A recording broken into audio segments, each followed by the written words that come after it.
বলুন না, আজকে তো রথের দিন, আজকে ভারী ছোটবেলার কথা মনে পড়ে যাচ্ছে, কি যে কব।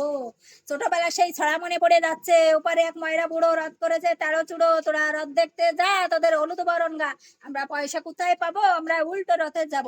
আরে সেই সময় তো উল্টো রথ ছিল, আমাকে এখন কোনো রথ নাই, সংসার করতেছি না, সংসার। আর এখন ভালো ঠাই না, ছোটবেলায় যে একটা আনন্দ ছিল ছোটবেলায়, এখন তো সকলা সাজে গুজে ফুলটুস ফুলটুস হয়ে মেলায় যায়। আর আমরা যেতাম নচ্ছরের মতো নচ্ছর, আমরা খালি পায়ে মেলায় চলে যেতাম, কাদার মধ্যে চটি ছিঁড়ে যাবে না, চটির দাম আছে। এখনো তো মানুষের একজনের, একটা মানুষের 100 জোড়া চটি, আমাকে অত চটি ছিল না, আমাকে 1 জোড়া 2 জোড়া করেই ছিল, বুঝছো। তা এখন তো সবাই সাজে গুজে মেলায় যায়, আমরা কি করতাম, মেলাতে সাদা জিনিস কিনে নিয়ে আসতাম, নখ পালিশ, ঠোঁট পালিশ, মানে লিপস্টিক লিপস্টিক। হুম। তো সবাই সাজে গুজে মেলায় যেত, আর আমরা কি করতাম, মেলাতে নিয়ে এসে বাড়ি বসে পড়ে আরামসে সাজে গুজে ঘুমাই থাকতাম। হ্যাঁ, এইটাই আমাকে ছোটবেলা ছিল। পয়সা এত অ্যাভেলেবেল, পয়সা মানুষের দ্বারা ছিল না, বুঝছো। আমাকে বেলায় পয়সা, আমরা 1 মাস আগের থেকে গুছাতাম, রথের মেলা আসতেছে, আমাকে পয়সা গুছাতে হবে। 8 আনা 4 আনা 20 পয়সা 10 পয়সা করে গুছায় গুছায়, মনে করো যে 10টা 15টা হয়ে যেত।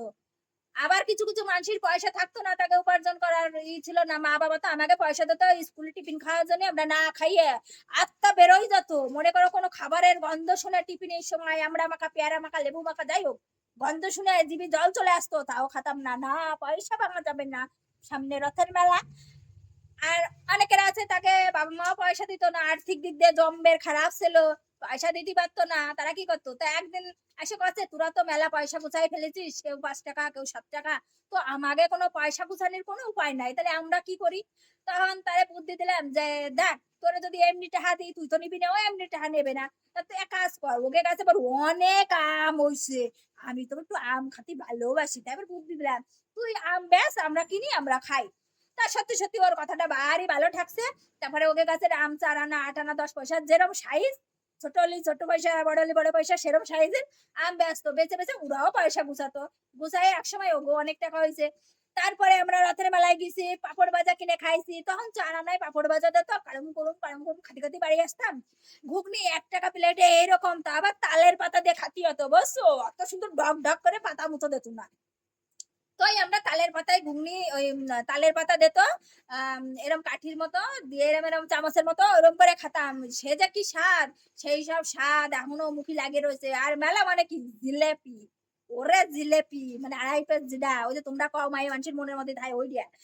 তো সেই জিলেপির কথা এখনো ভুলিনি, আমার জ্যাঠা দোকান দিত, জিলেপির দোকান, বাইরে ভাই কি কব, সেই স্বাদ আমার মুই এখনো লাগে রয়েছে। ওরম জিলেপি এখন হাজার লাখ টাকা দিয়ে খালিও সেই জিলেপি পাই না।